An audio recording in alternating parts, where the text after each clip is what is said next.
Thank you for joining Zonta International for this special webinar in celebration of Amelia Earhart Month. We hope this will be an interactive session and invite you to join the conversation. We will have dedicated time for questions at the end of the session. However, please feel free to submit your questions at any time using the Q&A button at the bottom of your Zoom screen. It is now my pleasure to introduce Zonta International President Sharon Langenbeck. Sharon, the floor is yours. Thank you, Megan, and welcome again to all of you. It's wonderful to see so many Zontians, Amelia Earhart Fellows, and friends here with us today.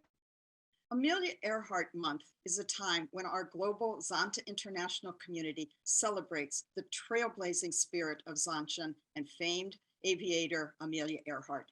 It is also the time to recognize and celebrate the accomplishments of our almost 1,700 Amelia Earhart Fellows from 75 countries around the world. Over the last year, you may have read or seen news reports about the new space economy and the new space race.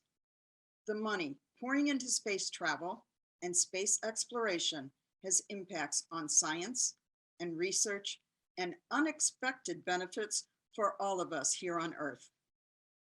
I am honored to have 3 Amelia Earhart Fellows here with us today to discuss these impacts and potential benefits. Before we dive into our discussion, I would like to briefly introduce them.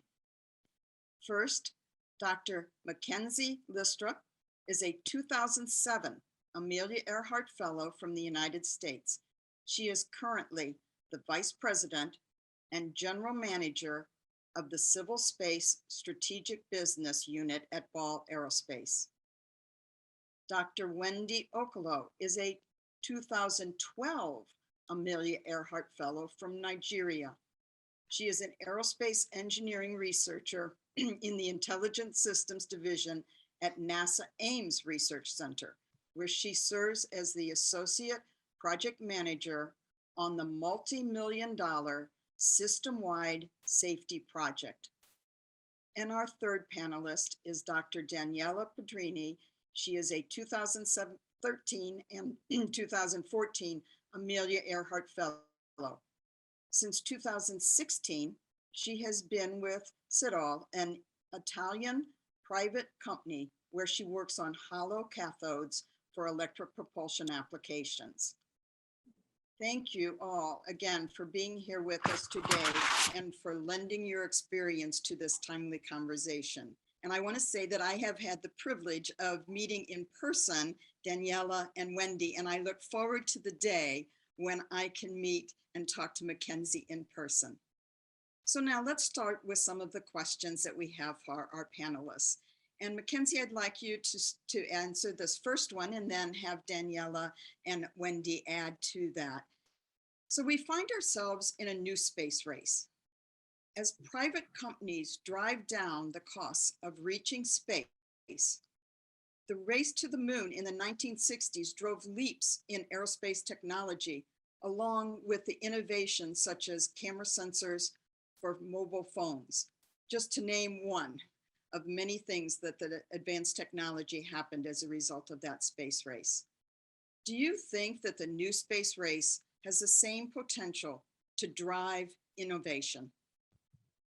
Yeah, thanks, Sharon. Absolutely. In fact, I think it has probably more potential to drive innovation because it's really so many more people and organizations that are involved in this kind of space boom.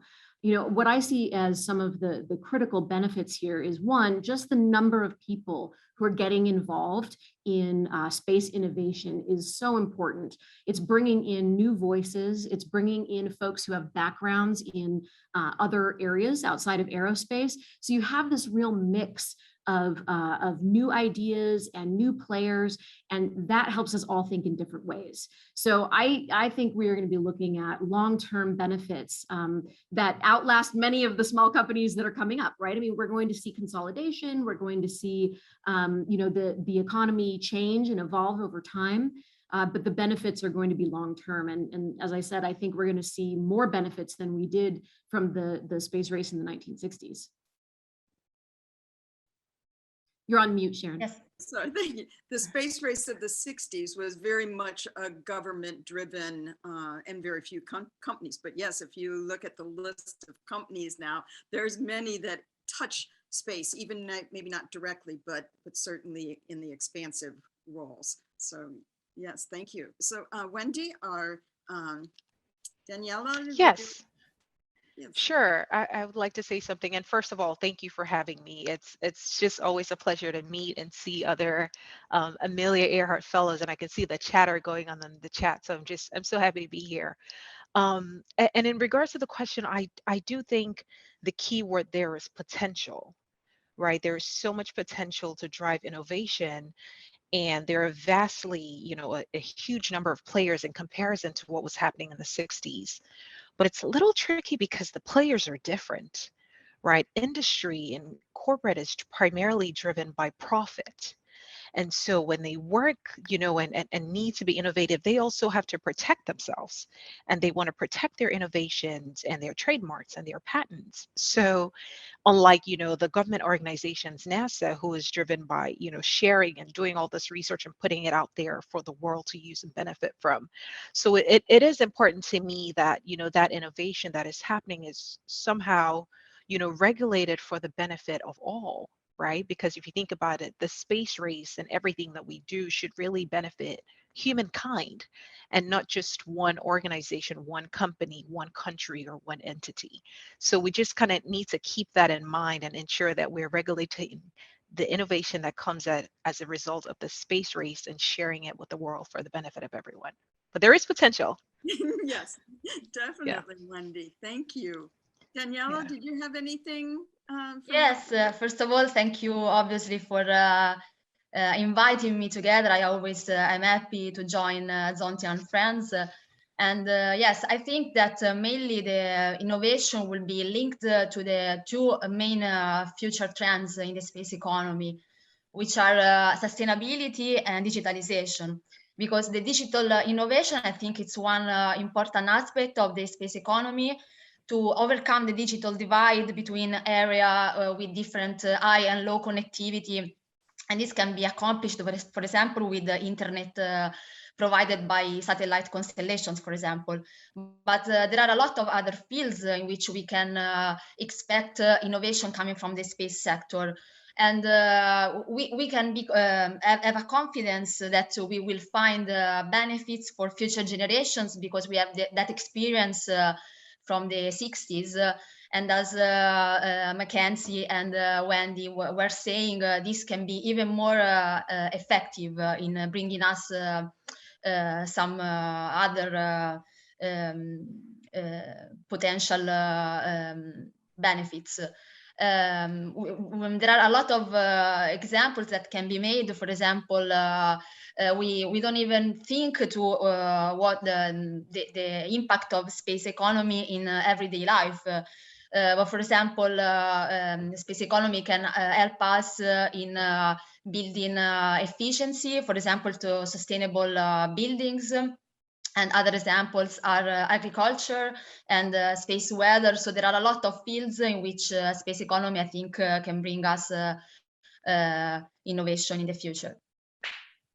Yeah, Sharon, I'll just build on both Wendy and Daniela's points that one of the benefits is that the greater competition has been driving down prices, and people are really looking at how to build lower cost systems. And that certainly is a major benefit. I mean, one of the most expensive pieces of getting into space is the launch vehicle. And, having lower access to space means that, we can get more, hopefully, more payloads into space, more benefit. And so I think that it forces this new kind of space economy forces companies like mine, Ball, which is a much more traditional legacy aerospace company, it forces us to innovate. And so I think that this price reduction, this cost reduction, I'd love to see more of it, certainly, and it has to be in the appropriate places. But I think that that is a way for more people to participate. Daniela talked about sustainability. I think this is one area where globally we can have more access to people who need that kind of information. And I think we'll talk later about climate change and the impacts there. Yeah. Thank you. So let's move on to the next question. Wendy, does this booming space economy have an impact on research? And what might be some of those impacts that you see happening with research? Yes, of course. Thank you. That's a great question. And the access now that we're seeing that all of these companies have is really just expanding really the frontiers of space, right? We're able to do more, we're able to visit more places, we're able to collect more data. Daniela spoke about the digitalization of, these vast amounts of data that we will be collecting. And this pervades multiple sectors, even separate from aerospace, right? It's very pervasive. How many thousands of photos do we all have on our phones? I cringe each time I look at that number. I'm like, I need to do better. I need to shrink them. But it's so much data, so much information that we're collecting. And the research and the technology that needs to be developed to enable this has to be done. So this space economy is directly tied into the research. I got the opportunity to work on a really, really fun project as an early career researcher at NASA called Pterodactyl. And it was looking at finding novel, unique ways to control a deployable entry vehicle. And the deployable entry vehicle is, when you think about a spacecraft like Orion or Apollo that have their rigid bodies and forms, a DEV is basically something that deploys during or after entry. And the one we're working with deployed like an umbrella. So it was stowed and then during entry would deploy and get its shape. And how do you control something like that? Well, this thing can be scaled, in many ways, like you can imagine. So, but imagine being on an outpost, right? We talked about the Artemis mission, and having a lunar gateway, and an astronaut or someone has collected a sample of something that's really important that needs to be studied here on Earth. And you have something that is small enough and deployable that you can send this, you can have this lunar return mission, and researchers here on Earth can analyze something like that, at the drop of a hat. You can get your samples to Earth or wherever it is that whatever lunar outpost or habitat that you're developing sustainably, right? You don't have to, consider a large space launch system with using a passenger crew carrying vehicle to bring back whatever samples it is that you're looking at. So the opportunities are endless in terms of research that will enable this expansion and economy to be developed sustainably. And I'm really excited about the possibilities that are opening up as a result. Yeah, it's nice to see money going into research, not only in companies, but also through governments. So let's move on to another question. What are Daniela, you sort of touched on some of the realized, and Wendy as well, the realized or potential benefits for everyday citizens outside the aerospace sector. Do you have anything more that you would like to add to that? Yes, there are a lot of examples that we can cite regarding the benefits of space economy in other sectors. For example, we can think about new jobs which are all not only related to space sector, but also other sectors, because the space-based technologies are quite dispersed in other fields.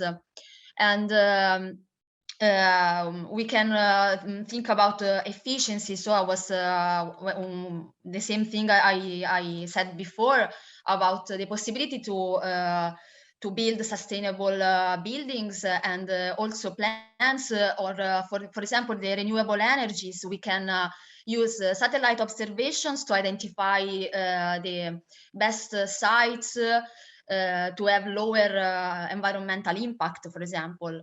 Or there are several other examples like new materials, engineering in general, software, artificial intelligence, and also we can say also that the excitement that is generated by this new space race can encourage more people to study STEM careers. So this is important, especially related to our gender, let's say, to involve more women also in studying these fields.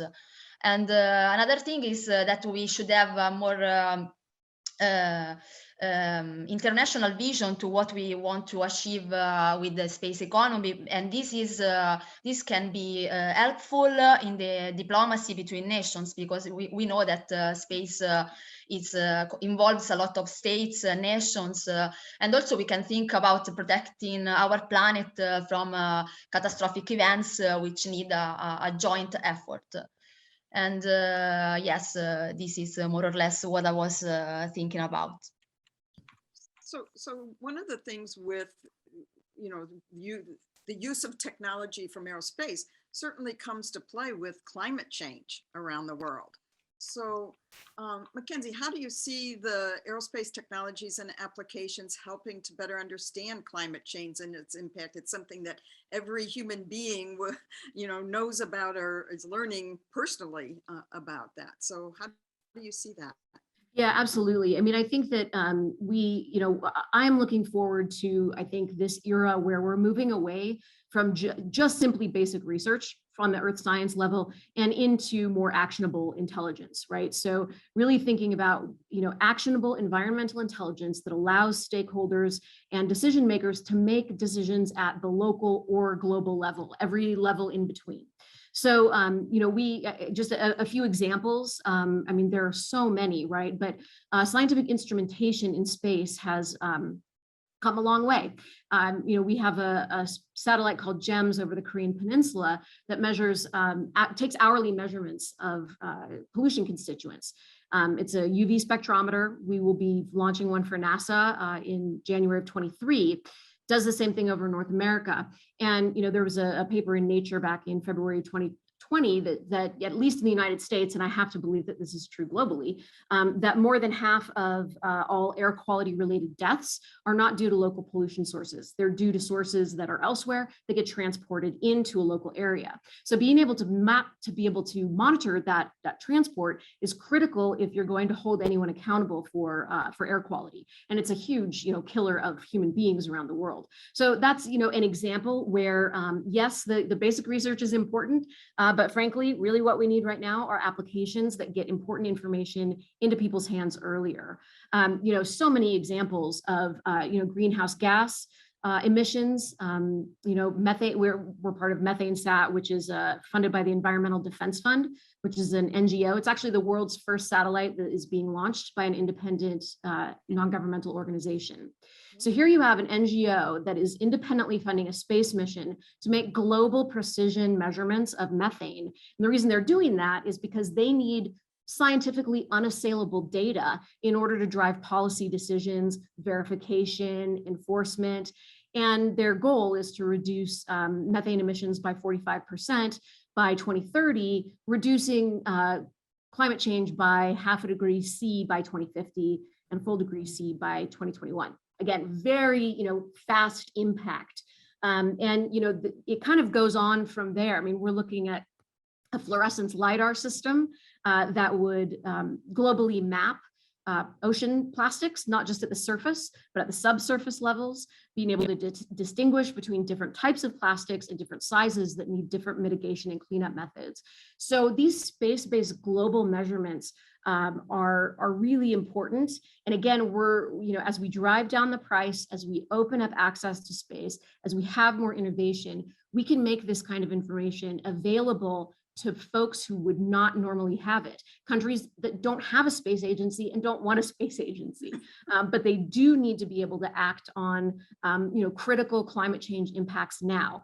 Climate change, environmental, other sustainability type of impacts. Just here in Colorado, we recently had a very significant fire that came through and, destroyed 1,000 homes in one really small area. I myself had to evacuate due to fire last year. And that's something that we kind of incidentally measure right now from other weather satellites, but we don't do it in a dedicated fashion. And you can see how that would be valuable. And you could do that for a relatively low cost on a sort of free-flying spacecraft. And that's one area where the innovation and the decreasing of cost is just opening up so much more measurement that directly impacts people. Yeah. Wendy, or Yeah, can I add to that? please. Sure. Yeah. So one of the things with aerospace that I like to remind people is it's aero in their space, and a lot of times I forget about the aero because space is so cool. But being in, an aero girl and having that background of, planes and UAVs and drones and things like that, people forget even about the applications of, something like a small drone, a small UAV. And when I heard Makenzie speak about the methane emissions measuring, there's a small business innovation research grantee under my project that has been able to demonstrate that, one person trying to measure these emissions with whatever instrumentation on the ground, in comparison to a ground rover can do it 4 times in terms of getting the data 4 times quicker and can get 4 times more data. And a drone can get 6 times more. And so they're actually using some of the services that we're developing under the system-wide safety project to look at pre-flight, right? What is the best way to maximize in terms of safety and get the information that is needed, to enable to map out the route pre-flight from just looking at one drone, right? That can get them up to 6 times more data and removing a human from doing the drudgery and the less safe work on the ground.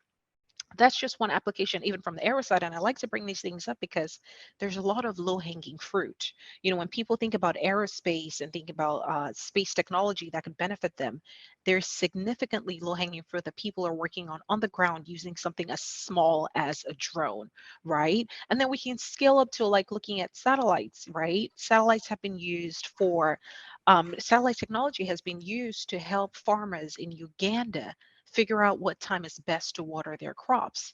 Mind blowing, right? Aerospace technology that is able to reduce famine and enable farmers increase crop yield so that they can feed the villages and feed their people. And this is all aerospace technology. So from a climate perspective, in terms of monitoring methane emissions, in terms of feeding people around the world, the potential and the benefit is significant, significant. So I just want to put that out there that there's air and there's space, and combined, we really can change the world.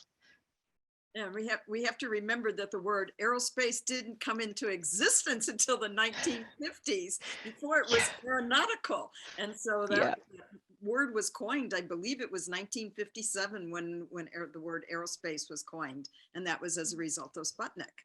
So Wow. The more you know, 1957, noting that down. you don't have to look it up to verify, but I think Yeah. that was clear. Yeah. That's great. Yeah, I think the potential is certainly there, and I think the immediacy of what we need with the climate change, it really is driving. It's not something that we can say, oh, we'll get that in, new technology for something 10, 15 years from now. We need it now because we're seeing the changes in our climate today. So Sharon, may yes, I add please. something? Yes, in these days, I was reading about the eruption from the volcano in Tonga in the Pacific Ocean. And I didn't know, honestly, that with the space observation from satellites, apart that it was useful to see the status of people there, because at the beginning they couldn't be reached by ship.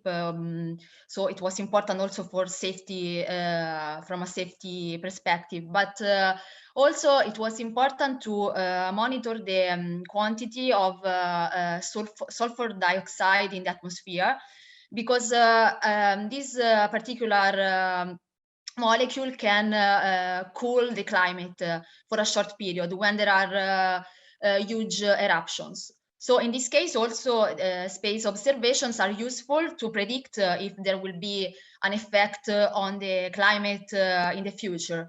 And they measure this quantity of sulfur dioxide and judge this not impacting the temperature. But it was interesting to read this thing.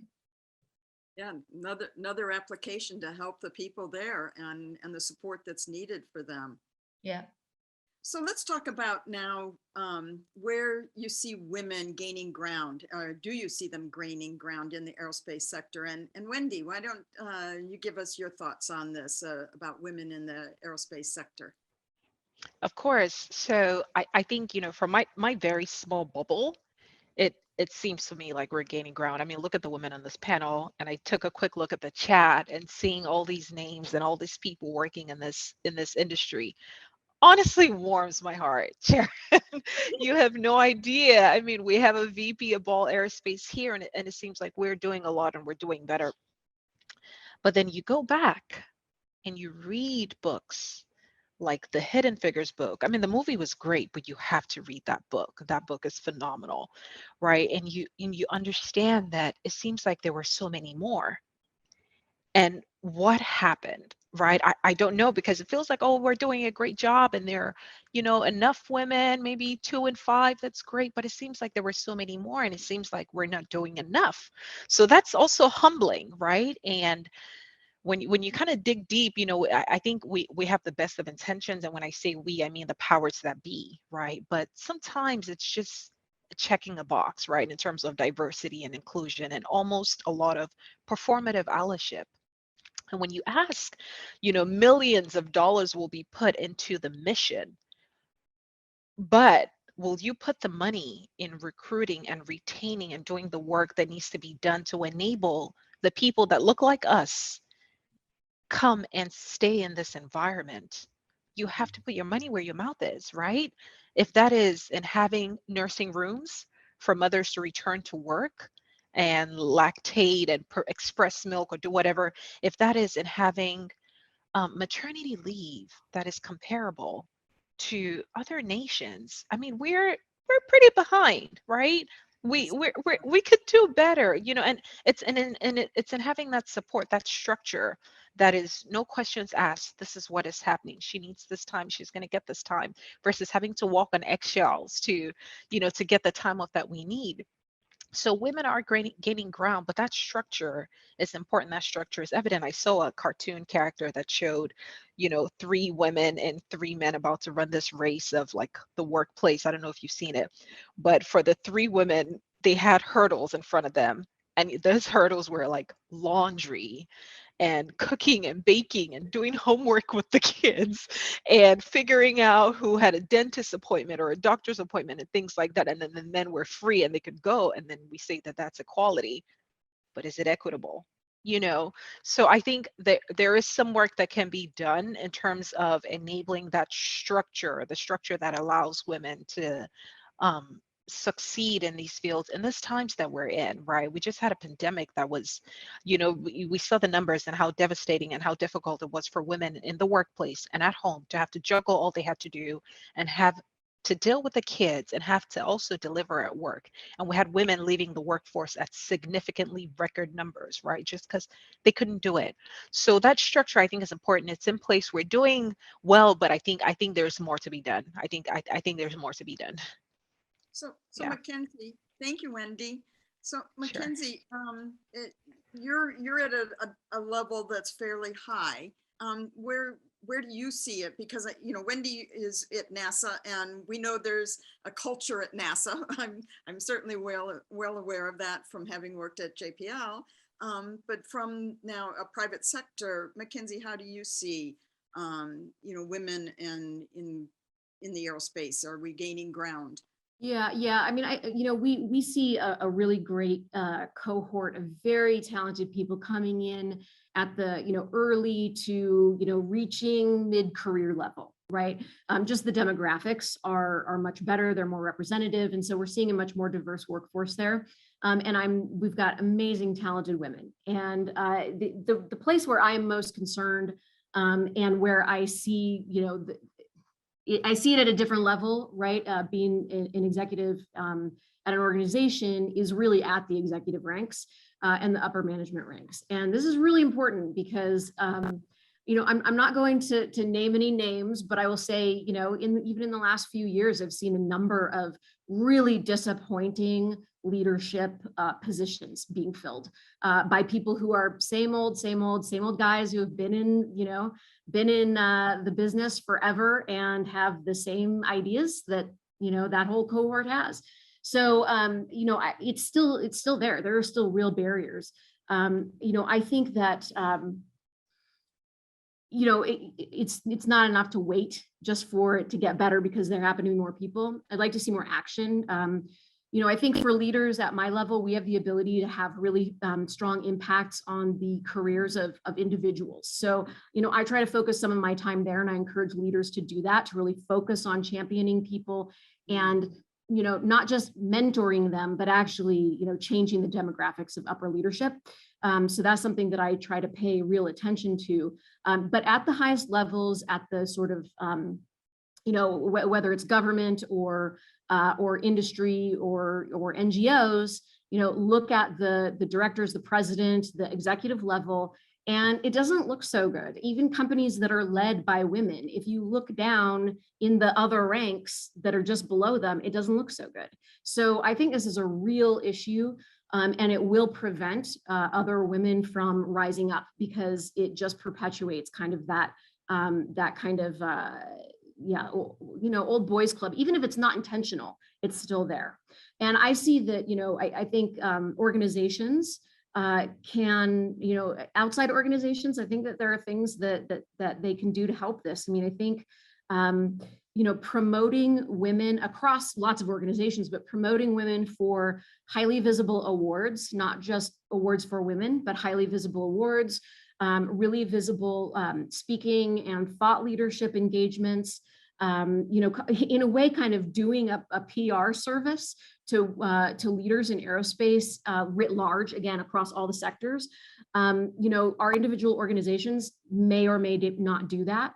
But I think this is really critical to ensure that the visibility of our female leaders is very high. And so it is, you know, it's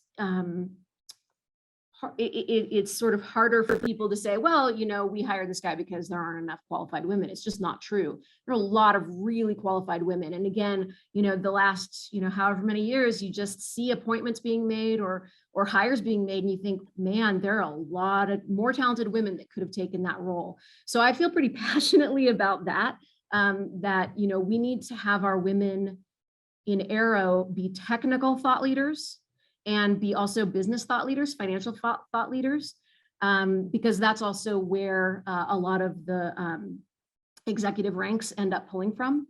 So, you know, I really, you know, diversity and inclusion is a great topic, and it's a great topic to talk about. I just don't want to see women buttonholed into that area of thought leadership rather than in areas of technical thought leadership and the business end, where again, you know, boards of directors and similar organizations at even universities and labs, that's where they're going to pull from. So that's an area where I think we really can do better.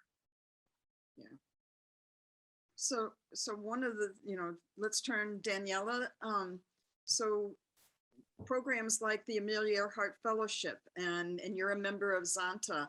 How did the fellowship help, and how do you see that with leadership positions in the space economy? And as you've heard from both Wendy and Makenzie about the environment and what we need to do with getting more women in the aerospace sector. I think that programs like the Amelia Earhart Fellowships are fundamental to help girls and young women to be more self-confident, that they can reach their dreams.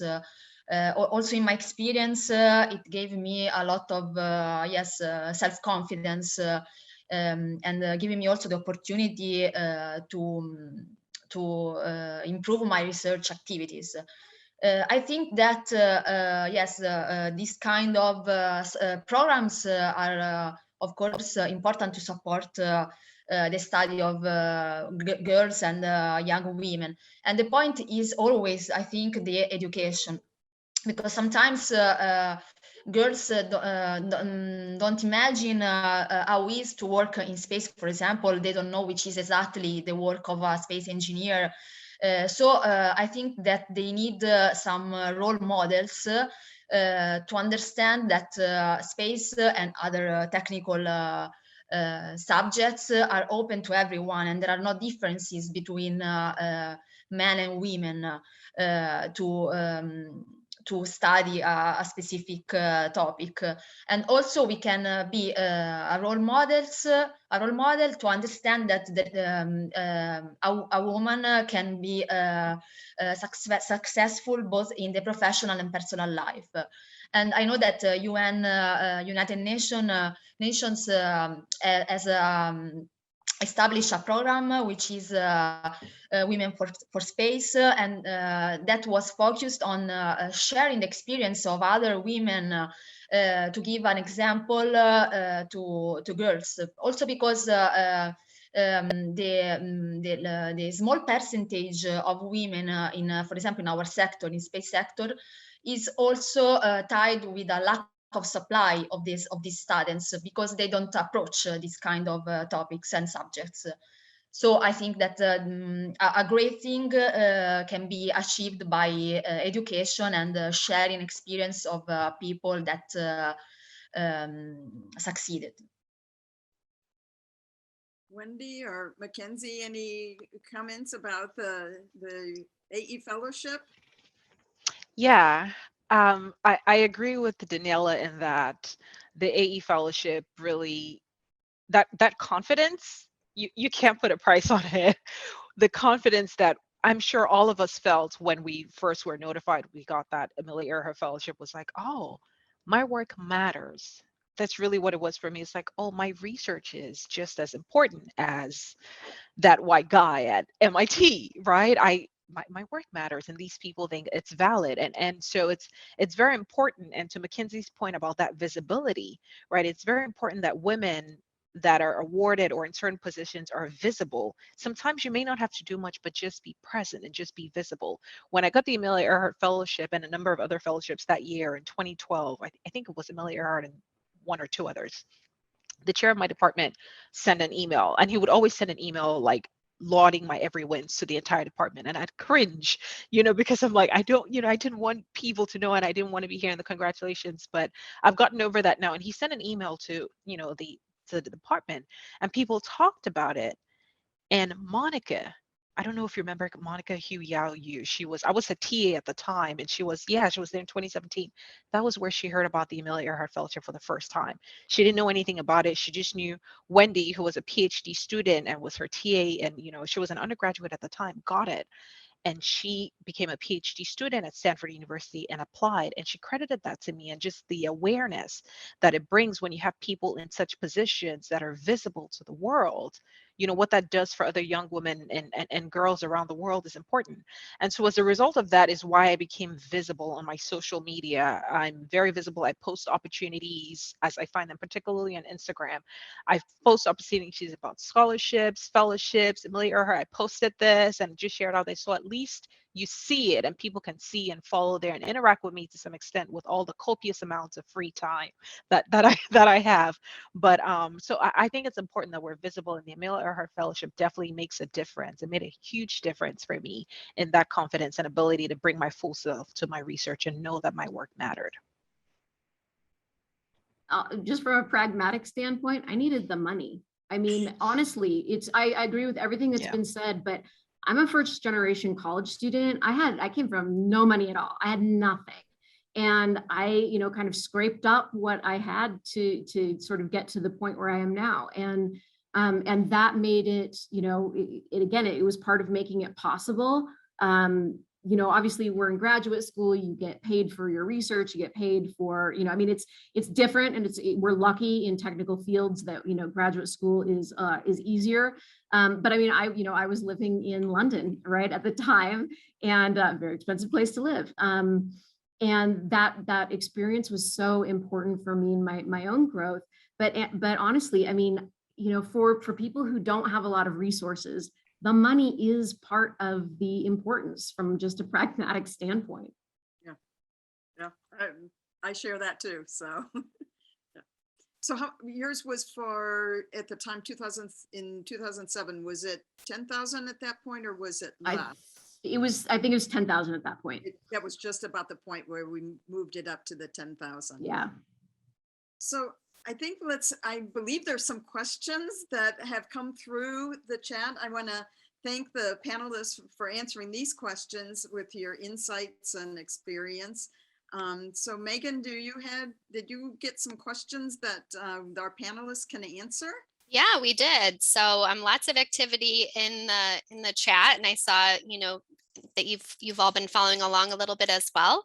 But we have a couple questions about space junk. So people are curious with all of this increased activity, who, should we be concerned about space junk, and who's responsible for cleaning it up? Yeah, this is certainly an issue. In the past, there's a problem that has existed in this sector where if you have a capability that goes into space and can grab onto space junk and can, deorbit it, whatever, that also means that you have the ability to go and grab onto someone else's satellite, for example. And so the State Department has a lot of regulatory authority in this area. And you start getting into like military type of applications or dual use technologies.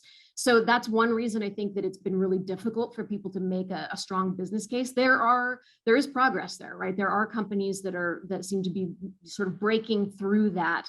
But yeah, it's a difficult one, and a problem that we have to address, especially as we see LEO getting, increasingly populated and, even more populated by these giant, constellations where, we're expecting to have a lot of defunct satellites. So it is a tricky policy question and business question. And to clarify, I agree. It is. LEO No, is go ahead, low Sharon. Earth orbit. The Yeah. language, just for our listeners, LEO is low Earth orbit, if you didn't know that. So Wendy, go ahead.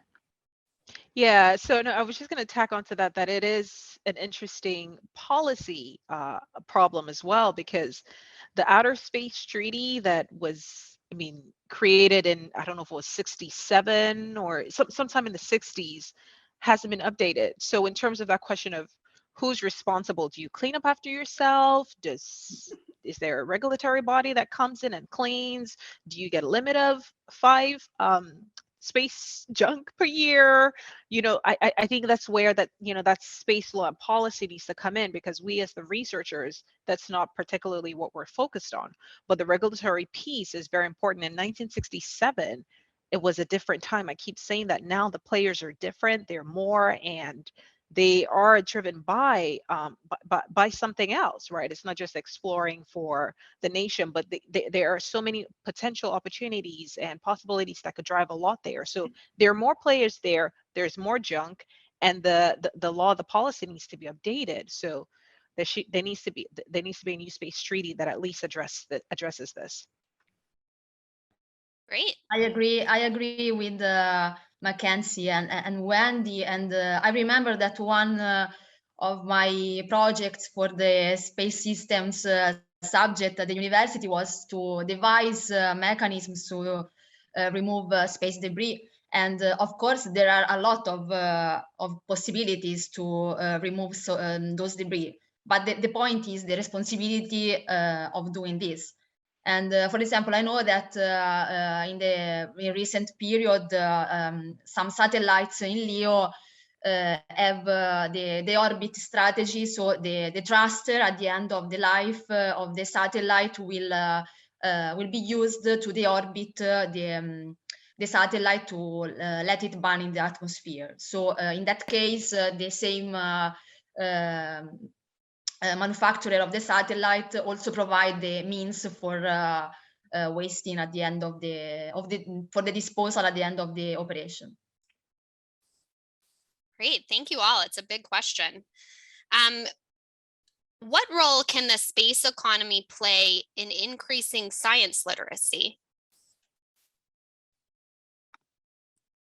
Well, maybe I'll say something about that. So, I was at the James Webb Space Telescope launch in French Guiana on Christmas Day. I'm an astrophysicist and have moved into leadership, but that's my area of science, and it was amazing to just physically be there in the control room as part of that launch. Just such a monumental experience, something that I mean, you know, we were working on back in graduate school and to be part of it because my company Ball had a really big piece of the optical system. So we were, you know, along with Northrop Grumman, you know, two of the big companies that were involved working for NASA. And, you know, what's amazing is you see how much amazing press has been out there on web, and just the amount of outreach has come to me personally. I mean, I had people from Finland, they're like, you're on Finnish broadcasting, and you know, saying, oh, we're so interested in web and the mirrors. But it really captures people's imagination. And so I think, you know, from just the astronomy point of view, you know, I think projects like the Webb telescope, those are projects that the government has to do. They have to be global government-driven projects. And so anything that I think the private sector can do to kind of take some work off of, you know, the government's hands so that the government has more resources to put towards science and to put towards some of these really critical needs, I think that's a good thing because it increases the amount of science that we can do, hopefully. But, you know, it was really an amazing experience to be a part of, very emotional, to be there and see it launch. So I think, you know, I think that the more science that we can do as a globe, I think the better the literacy, and people get really excited about science from space. So again, the more we can do, the better. And I hope that the private sector is able to, again, you know, take on some things that will free up more government money to be able to focus on those science areas.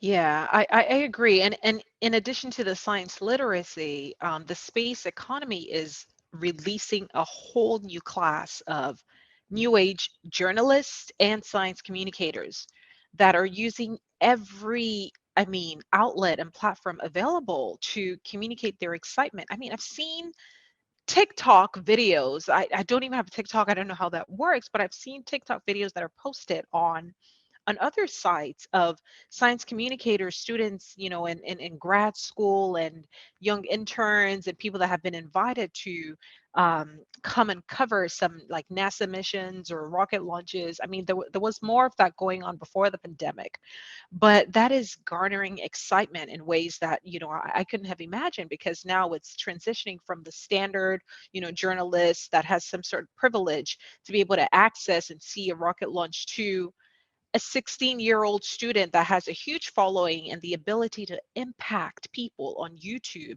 Instagram, TikTok, Twitter. And all of these people, their millions and millions of followers, are getting excited about this and thinking, you know what, now I want to go into STEM. This seems cool. So the opportunities and possibilities are really endless, particularly with this new space economy and the boom that we're seeing. Yes, I also think that they are thinking to create movies in space. So there will be the first Russian movie directly made in space. So that will be also a great source for inspiration, I think, for the younger generation. Great, thank you all for your input.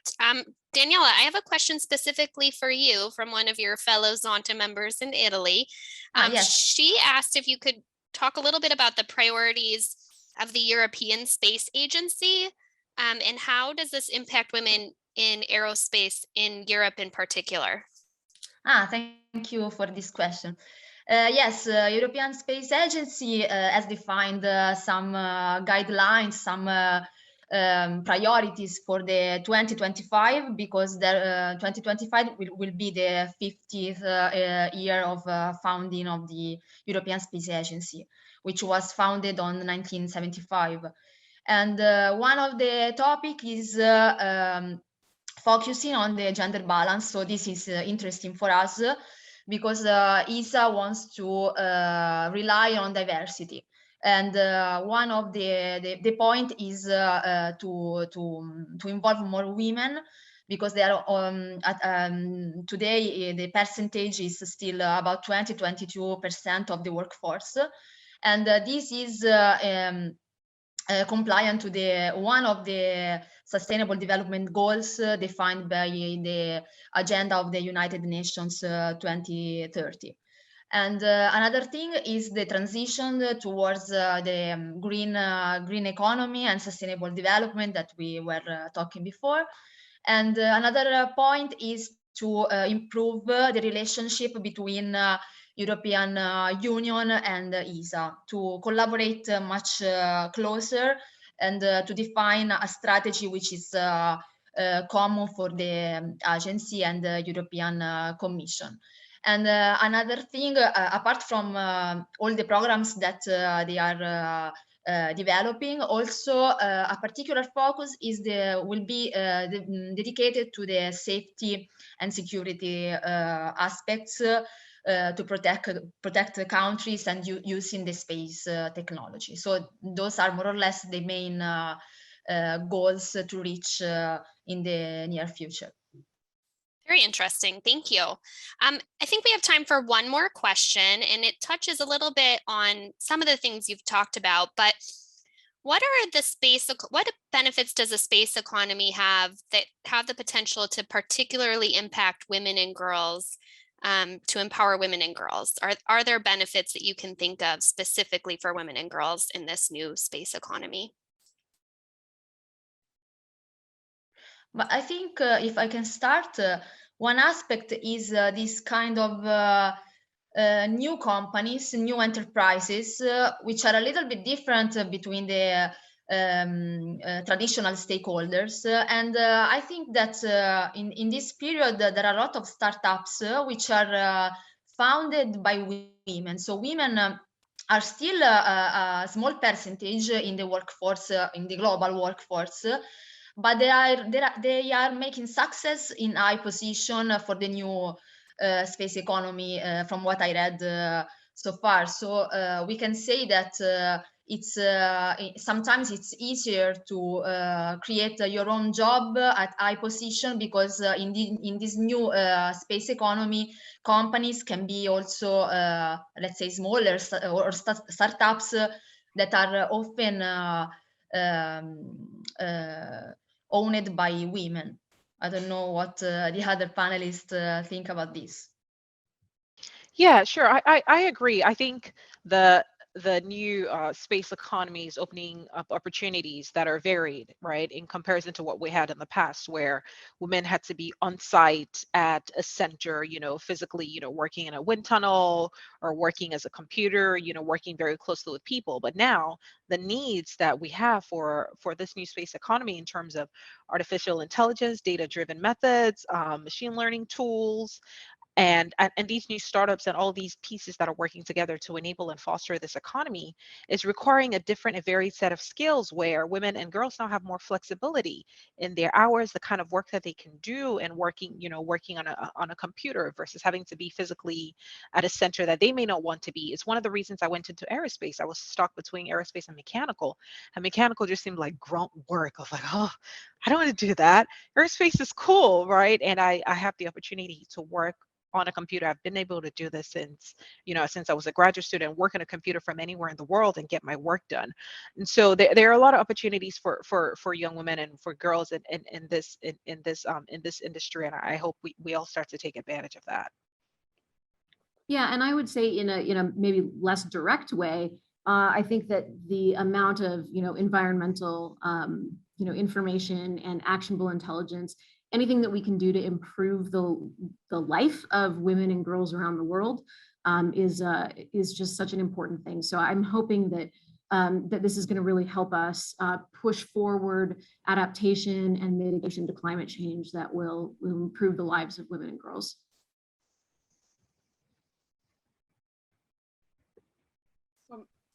Megan, I think that concludes with your questions. I'm sure there may be some others. Yeah, I mean, I think we covered everything, or it was covered in the feedback to other questions. I'll just share one final thing. Wendy, I don't know if you saw in the chat, but there's a young woman from Nigeria who said she's studying space sciences and engineering in the United States. And it gladdens her heart to know that someone of the same origin has been in her shoes and is successful. It's very encouraging and motivating. So I just wanted to share that comment if you didn't see it. Thank you. Thank you for sharing that. And I did read her comment. Oh, yeah, I was going to see if I could look her up. And I'm going to say her name with a Nigerian accent. Onye Nwankwo. Thank you very much for the kind words. And please don't hesitate to reach out to me if there's anything I can do. I'm on social media, Wendy_Okolo. So please contact me and we can keep the conversation going. Thanks, Wendy. Sharon, I think that's it then for the Q&A. Well, for me, this was a great way to celebrate Amelia Earhart Month. And I didn't answer the questions, but as a fellow, as the questions and answers were happening, I remember the financial help that getting from Zonta. I needed that as well. And the support, that reinforcement that the fellowship gave me back in 1977 and 1978, a whole nother generation earlier than what our panelists are here today. But I think the discussions also pointed out the ability of aerospace and, as Wendy says, aero and space, the drone work and that, as well as the low Earth space, that there's a lot of opportunities that we can build on with the research that is being done and also the positions in industry that our Amelia Earhart Fellows have, and making a difference for the human beings of this world. That we know that the new technologies, and when I was 1977, aerospace was the forefront of technology, and it continues to be that forefront of technology. And there's so many spin-offs you can go through of what has occurred from the 1950s on. And we need to take better advantage of that. And I'm so pleased that Zonta supports our Amelia Earhart Fellows in that forefront of technology and can make a difference for all of us.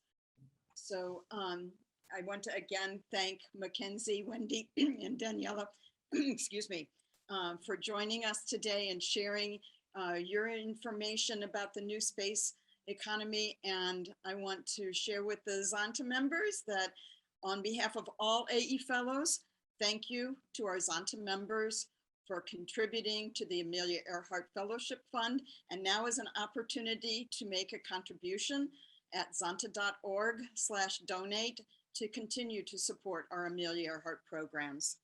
And if you have any additional questions, please email programs@zonta.org.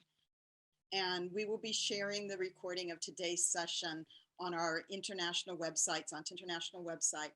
Thank you again to our panelists and all of our participants. And this was just a great session. Thank you. Thank you. Bye-bye. My pleasure.